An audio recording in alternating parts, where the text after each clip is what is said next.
Una investigación exhaustiva y seria de los asuntos de política pública y gobernanza del país se analizan desde el observatorio. Porque los temas de impacto ya están bajo la lupa y los analizamos desde el observatorio. Saludos amigos y bienvenidos a un nuevo programa desde el Observatorio. Les saluda Jennifer Castellanos Barreto, ayudante del director del Observatorio de Sociedad, Gobernanza y Políticas Públicas de la Pontificia Universidad Católica de Puerto Rico. Como todas las semanas, para mí es un gusto saludar a todas las personas quienes se conectan a esta hora a través de Católica Radio y por supuesto a quienes escuchan o ven la retransmisión por cualquiera de las plataformas digitales de nuestra querida universidad. Como es de costumbre, nos acompaña nuestro coanfitrión y director del observatorio, el doctor Hernán Vera Rodríguez. Bienvenido, doctor, a un nuevo programa. Hola Jennifer, saludos a la radioaudiencia. Interesante, ¿verdad? Este periodo de graduaciones, periodo de honores, así que tenemos muchos de nuestros estudiantes, ¿verdad?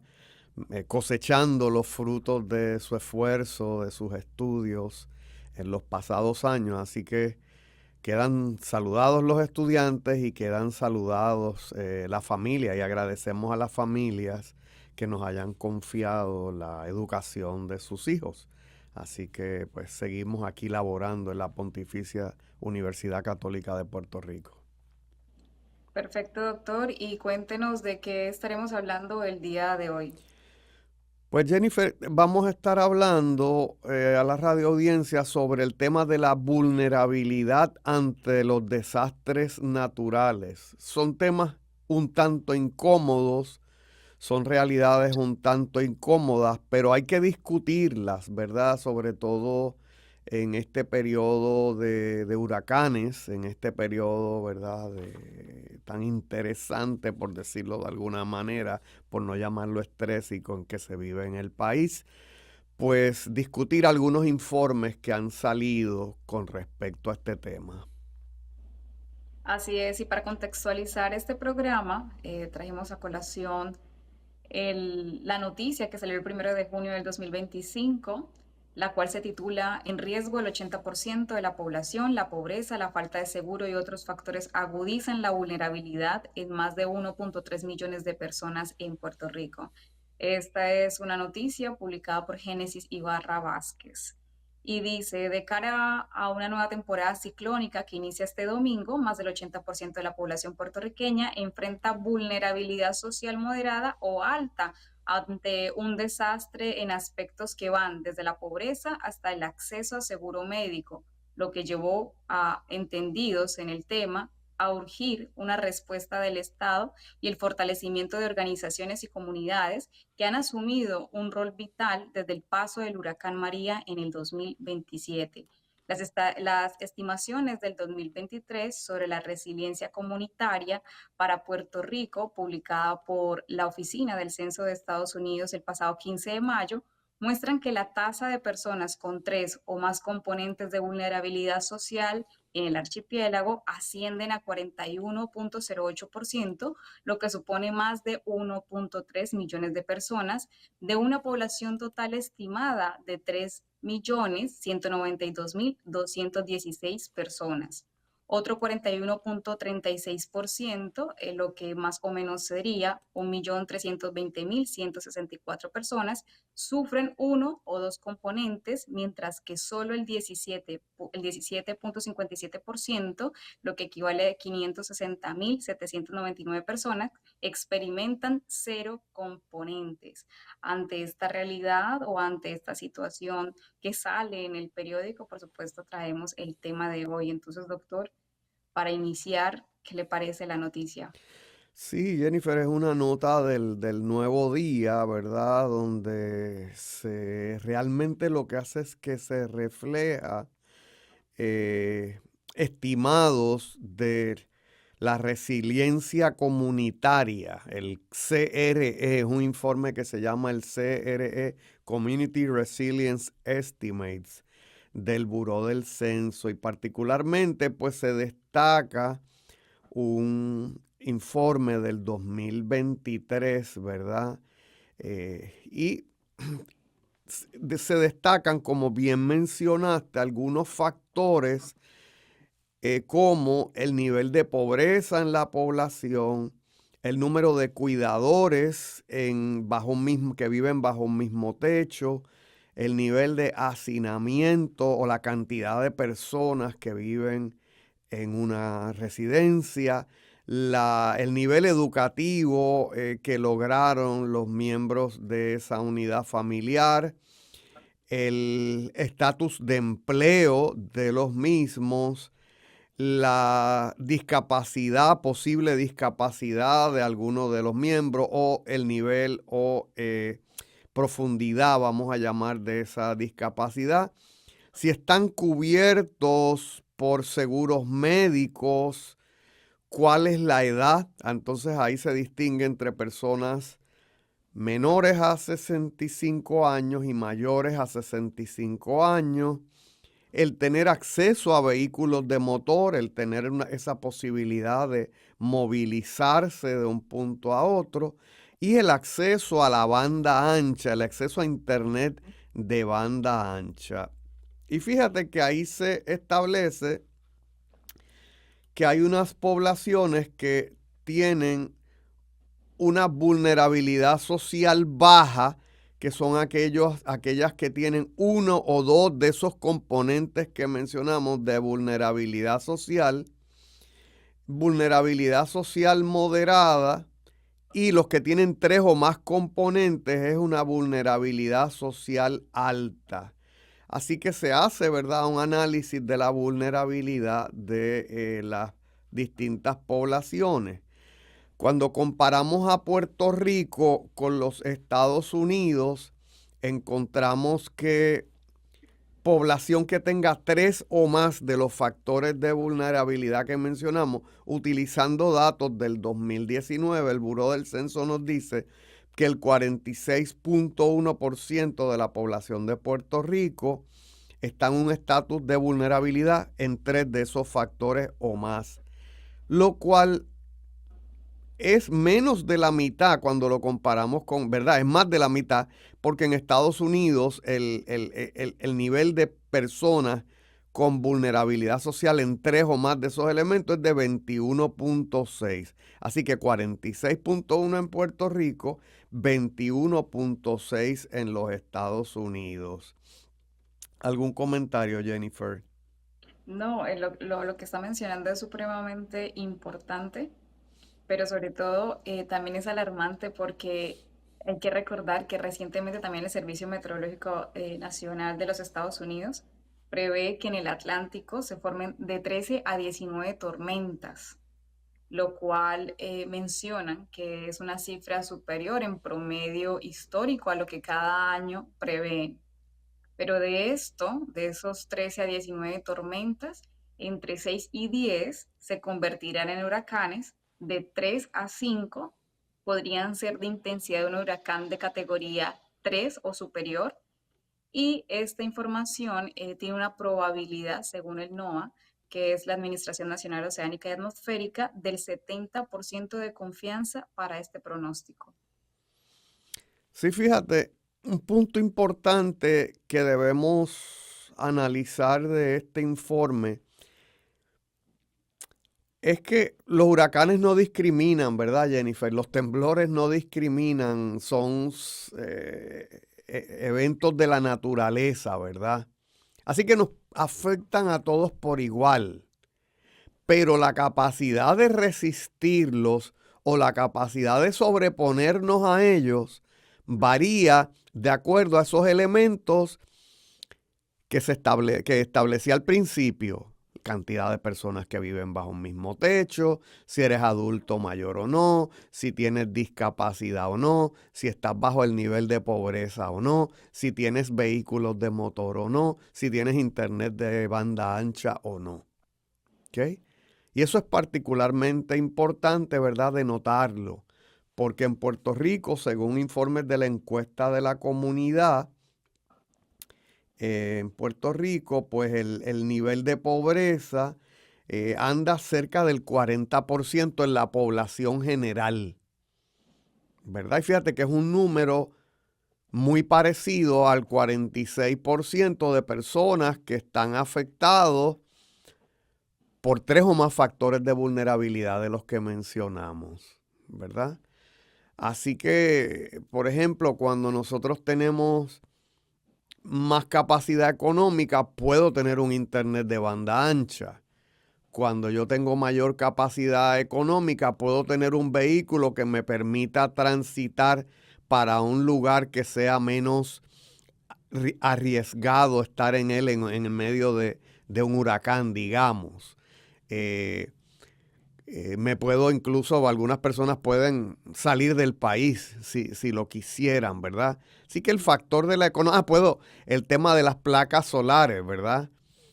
El tema de los generadores, esa capacidad de yo resistir o esa capacidad de el tener una mejor vivienda, mejor construida, que aguante los embates, ¿verdad?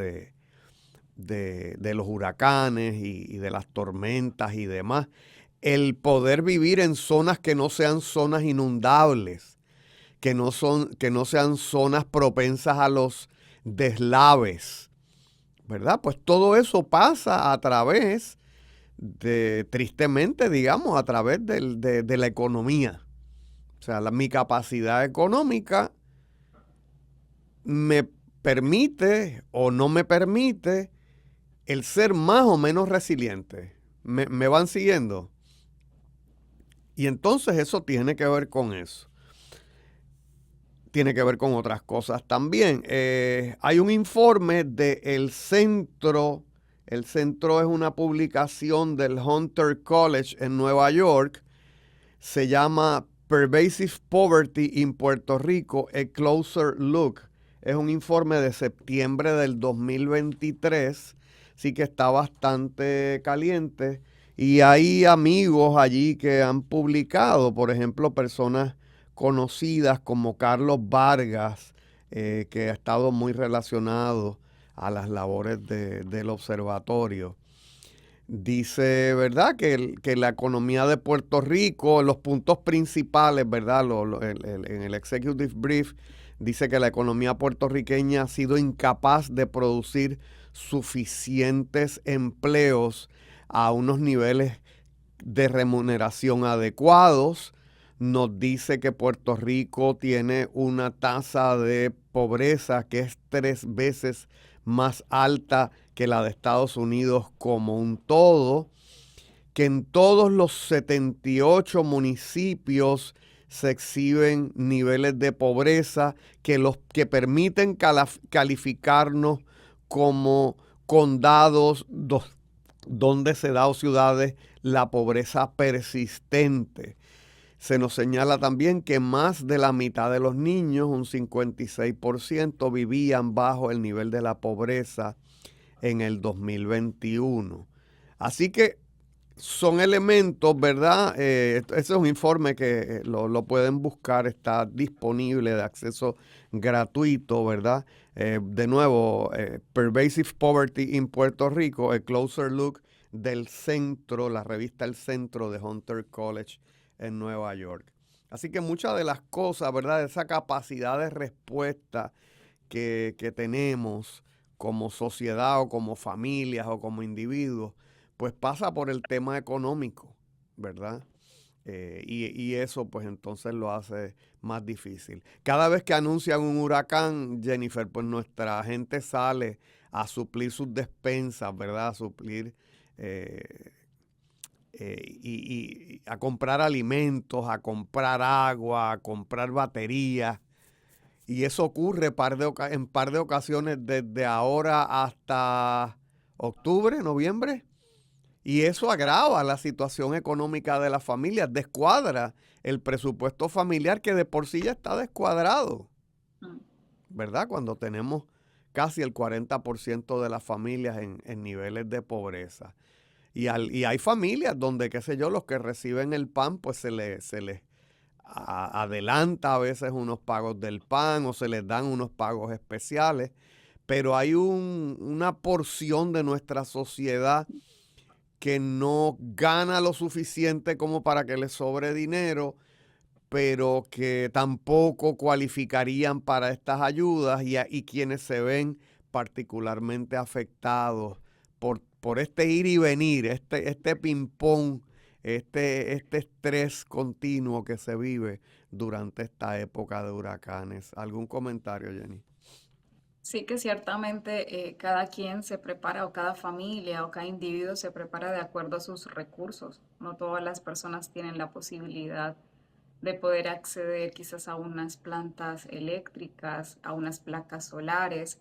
Tampoco pueden entechar su casa, por ejemplo, o comprar alguna forma de proteger su casa para que no se lleve las ventanas, porque tendrían que negociar entre si compran ese tipo de elementos para proteger su casa o si compran la cantidad de comida no perecedera, por ejemplo, y algún otro tipo por ejemplo, de elementos como agua, electricidad, qué sé yo, baterías y todo lo demás que requieren este tipo de preparaciones. Entonces, ese tipo de negociación también trae y causa en las personas un tipo de ansiedad, un tipo de estrés ante esta situación, lo cual se suma a esa vulnerabilidad de las personas, y teniendo en cuenta que en Puerto Rico hay mucha desigualdad en cuanto a la población. Hay más gente adulta mayor en pueblos que son más vulnerables versus quienes viven más cerca a los centros, como ya sea San Juan o sea Ponce, al centro del pueblo como tal. Y eso también los hace más vulnerables al momento de enfrentar estas situaciones. Sí, ciertamente, mira, esa negociación en los gastos, nosotros la hemos traído a este programa anteriormente, particularmente en el tema de las personas retiradas. Jennifer, te acordarás que esa era una de las preguntas de nuestra encuesta sobre las personas retiradas en Puerto Rico, y sí veíamos como en ocasiones nuestros adultos mayores tenían que hacer transacciones, ¿no? En las cuales decían, mira, dejo de pagar la luz para comprar las medicinas, o para comprar, o dejo de pagar esto para poder comprar alimentos. Vimos que el tema de los alimentos era el renglón de los alimentos era un renglón donde se hacían más recortes, donde se daba más fuerte esa negociación, lo cual es triste, ¿verdad?, en esa etapa de la vida. Sí, y también se les preguntó si realmente los ahorros que tenían en ese momento, para cuánto tiempo les alcanzaría para vivir, si tuvieran que vivir con los ahorros, y las personas en su mayoría vivirían no más de un año. Imagínense pasar 3 meses quizás, qué sé yo, un mes, 2 meses, por ejemplo, sin electricidad o viviendo solamente de los ahorros.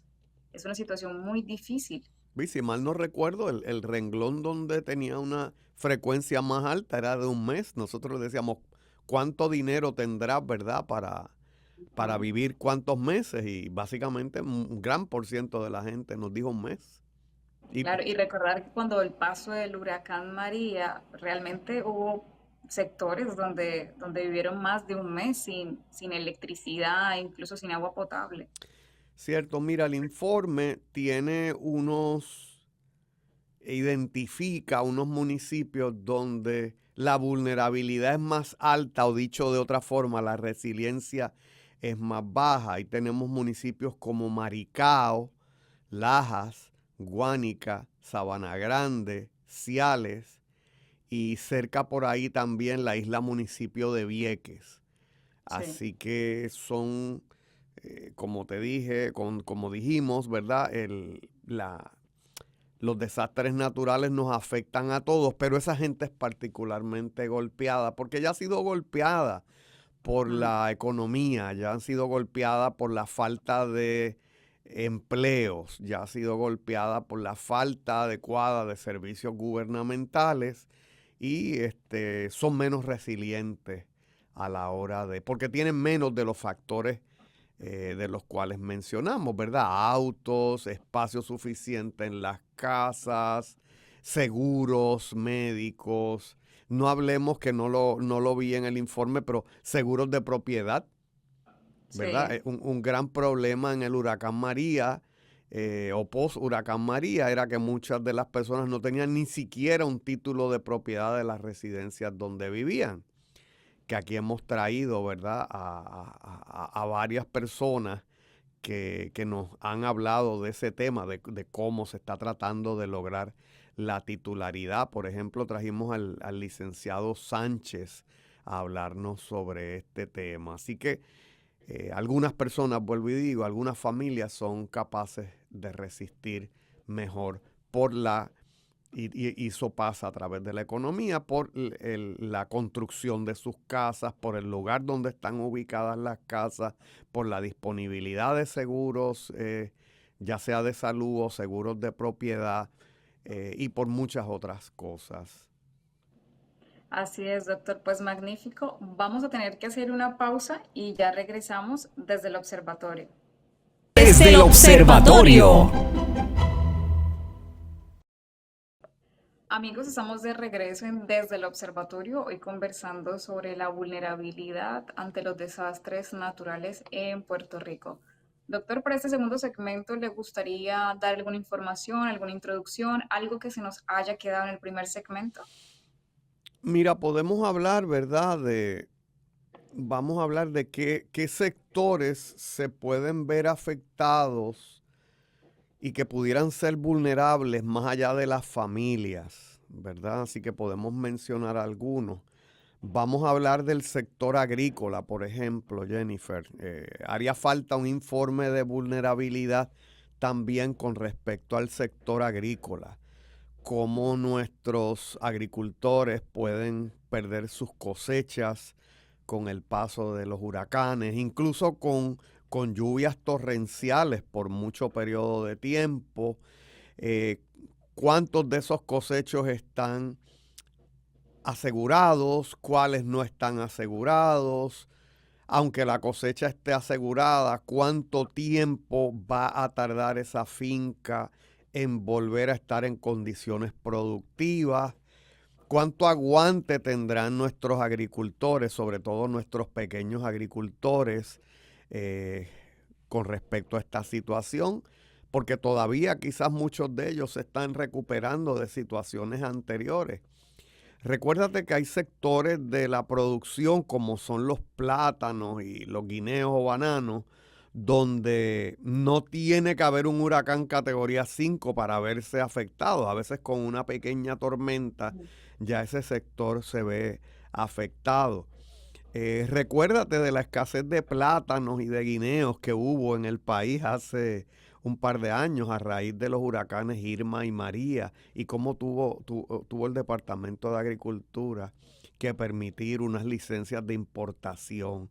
Así que se afecta la cadena alimentaria, ¿verdad? Se afecta el pequeño agricultor, el mediano agricultor, se afecta la cadena alimentaria, se afectan las familias también. ¿Algún otro sector, Jennifer, que quisieras puntualizar?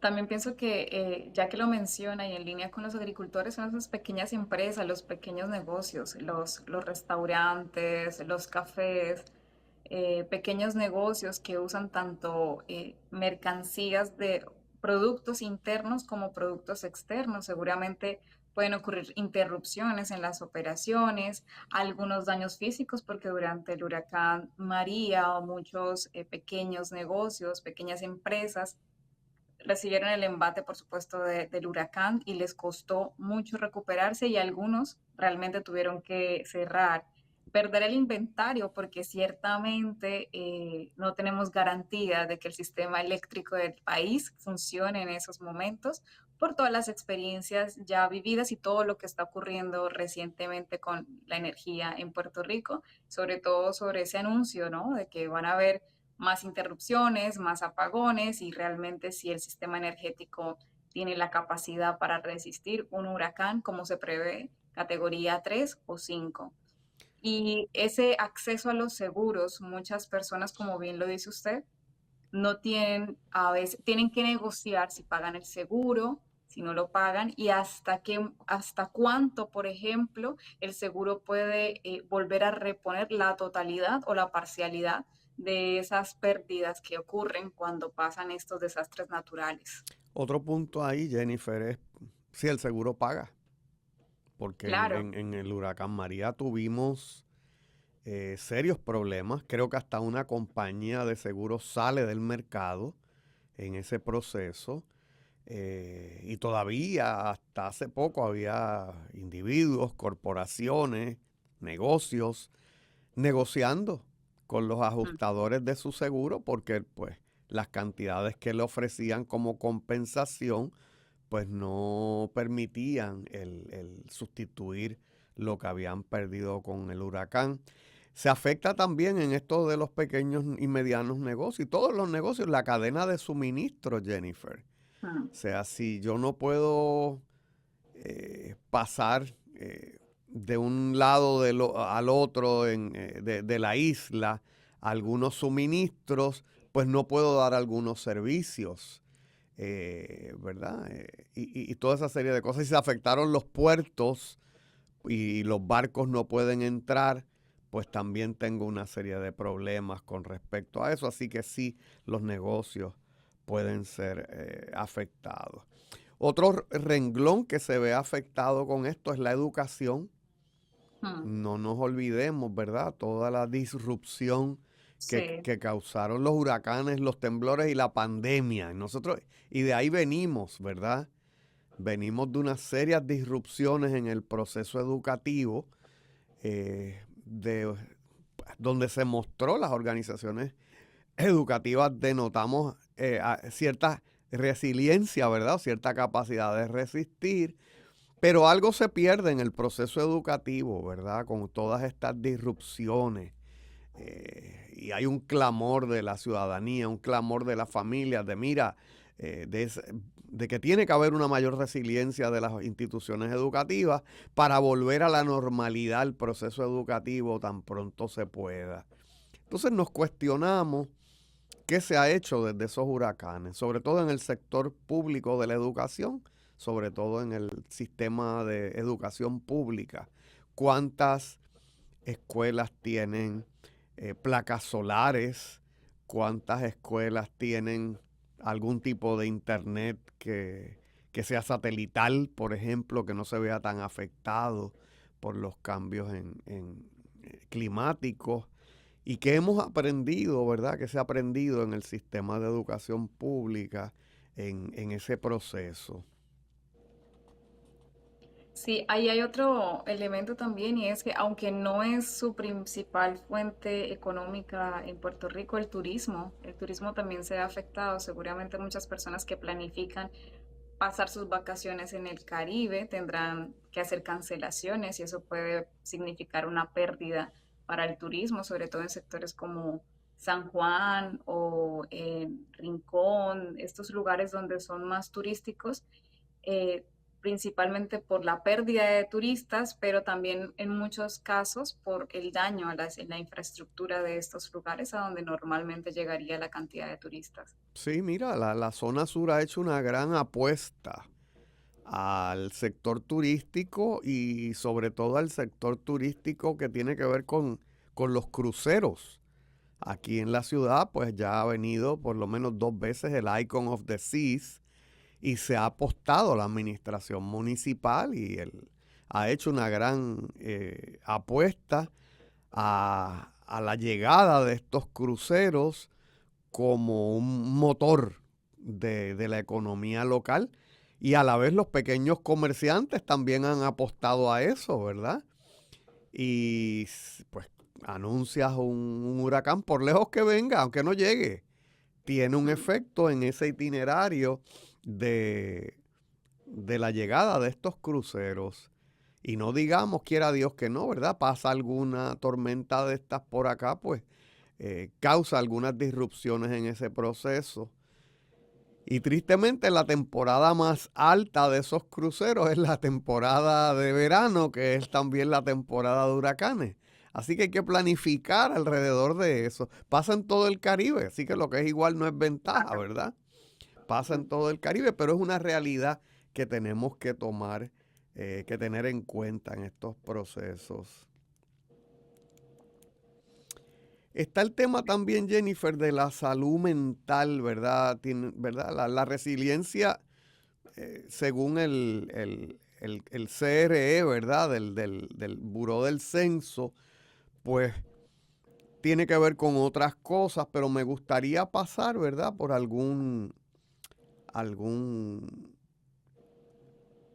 alguna mirada, vamos a decir, a este tema. Tengo un estudio, ¿verdad?, que dice salud mental y factores de riesgo asociados con el paso del huracán María. Esto es un paper que se publicó en la revista de Psiquiatría Social y Psiquiatría Epidemiológica en el 2023. Una muestra de 998 personas que se encuestaron entre el 2017 y el 18. Y lo traigo porque tiene alguna relación con los factores de riesgo. Encontramos, ¿verdad?, que en los bajos ingresos, dicen esos autores, son un factor de riesgo que está asociado con las enfermedades mentales graves. También asociaron el bajo nivel educativo, que era otro de los renglones, ¿verdad?, del CRE, con la ansiedad y el desempleo, ¿verdad? A menor nivel educativo, mayor ansiedad y menos posibilidades de lograr empleo. En el estrés post-desastre, pues se encontró en un 97% de las personas que vivían en zonas urbanas y un 61% en las zonas rurales, que denotaron estrés por falta de recursos. Así que el 97% de las personas en los centros urbanos y 61% en la ruralía denotaron estrés por falta de recursos, es decir, vulnerabilidad social. Se encontró también un aumento en la depresión, trastorno de ansiedad generalizada, especialmente en mujeres, adultos mayores y migrantes. Así que volvemos al tema, ¿verdad?, de que los desastres naturales nos afectan a todos, pero nos afectan de una manera desproporcional. Y en lo que tiene que ver con salud mental, pues particularmente afectan más, según este estudio, a mujeres, adultos mayores y migrantes.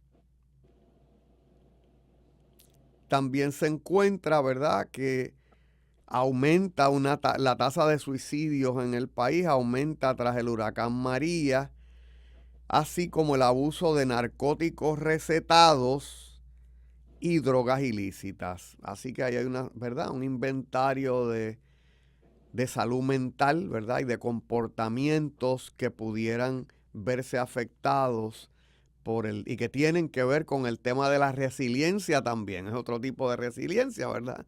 Pero fíjate cómo se atan las cosas, ¿no? Lo económico, lo estructural, pues puede afectar el cómo yo me siento, el cómo yo proceso esta situación.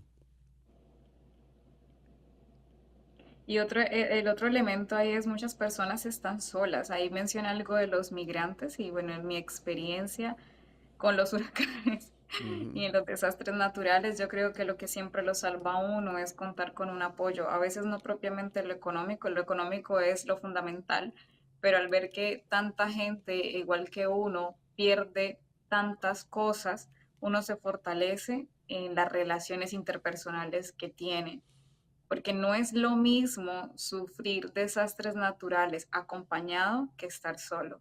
Y es quizás una reflexión que hago yo, un llamado a esas personas que quizás uno identifica que viven solos, sean adultos mayores, migrantes o personas que simplemente viven solos, a identificarlos, porque en caso de situaciones y de emergencia, quizás el acompañamiento hace que la persona se sienta menos estresada o baje un poco sus niveles de estrés y no tome decisiones que quizás atenten contra su salud física y mental.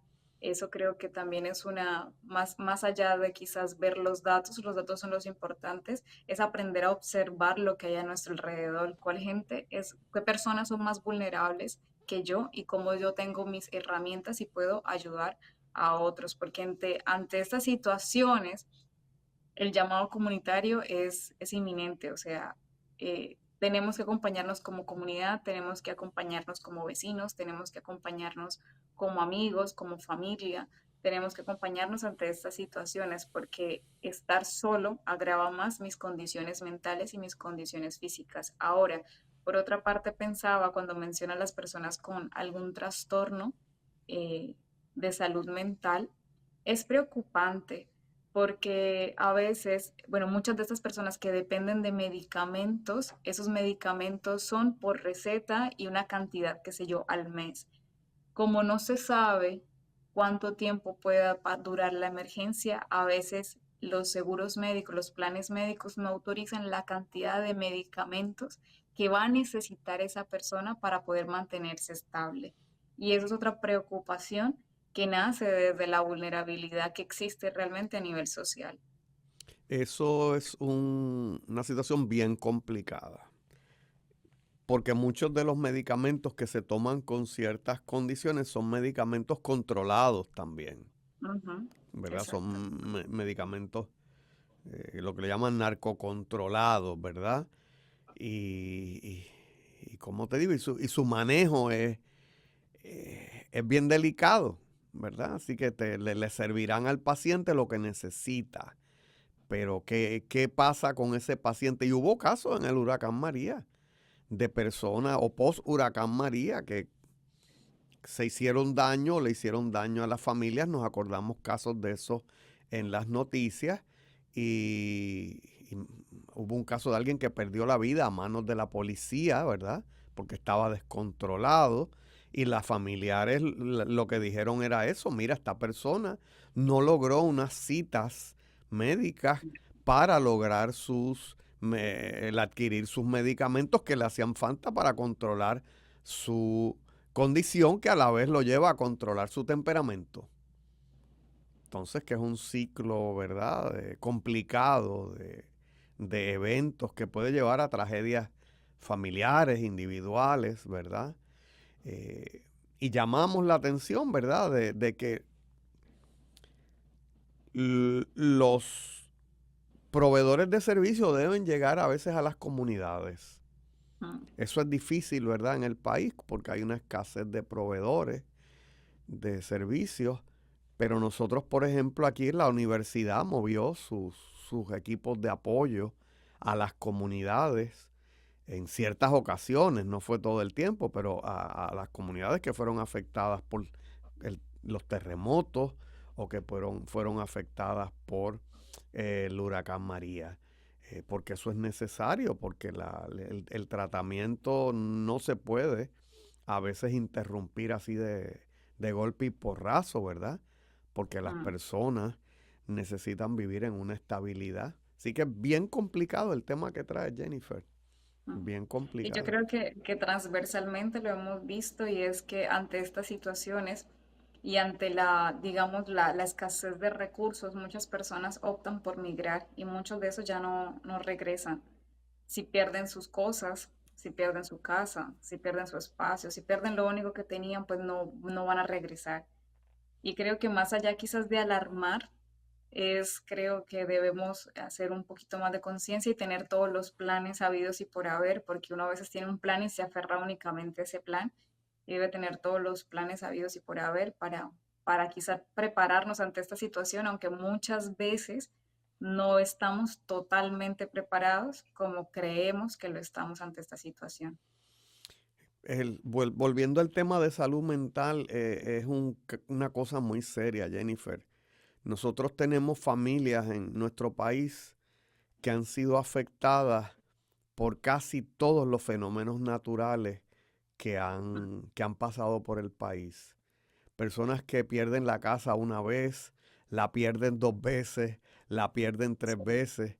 Entonces, pongámonos en los zapatos de esa persona que cuando escucha que la lluvia, ¿verdad?, lleva a algunas personas a dormir y a relajarse, el sonido de la lluvia, y cómo para estas personas en esta temporada cualquier chubasco pues los llevará a unos niveles de estrés sumamente altos, ¿verdad? Porque casi eso cae en el terreno del estrés postraumático, ¿verdad? Claro. Así que es sumamente complicado este tema. Por otro lado, por el lado de las políticas públicas, a veces nos parece que la respuesta ha sido lenta, que la respuesta ha sido descoordinada, que la respuesta parece no tener prisa. Sí, no hay un acompañamiento, no sé, después de haber dado este pronóstico de los huracanes, al menos es mi percepción, no he visto como mayor movimiento por prevenir, educar, apoyar.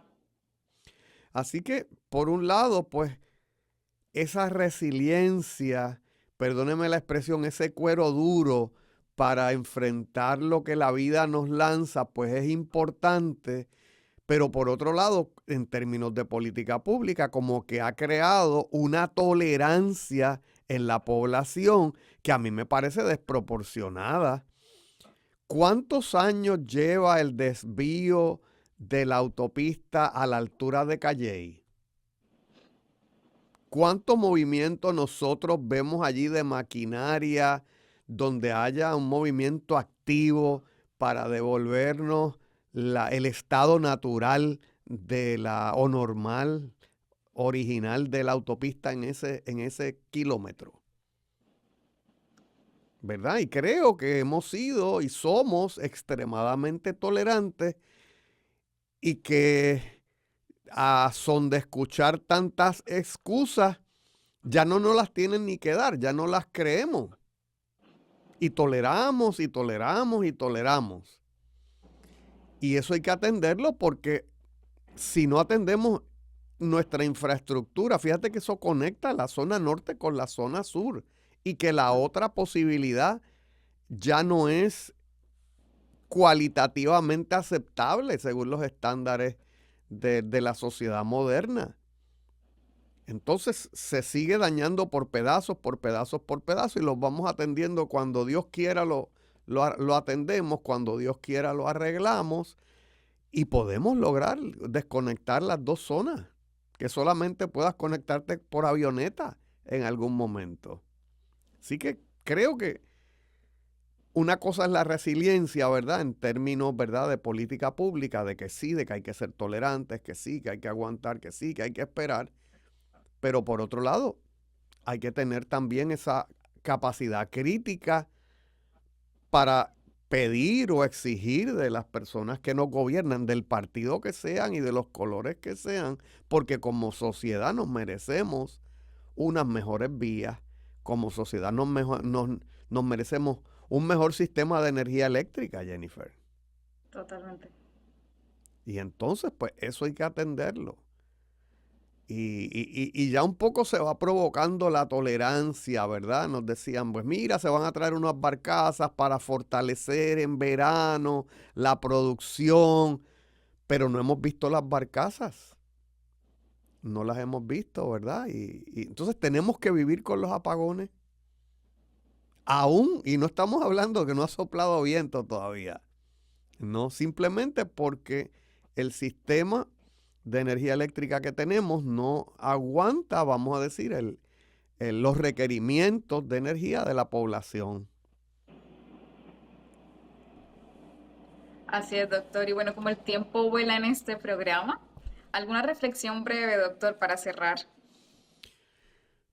Mira, creo que lo que hemos hablado llama a fortalecer las redes comunitarias.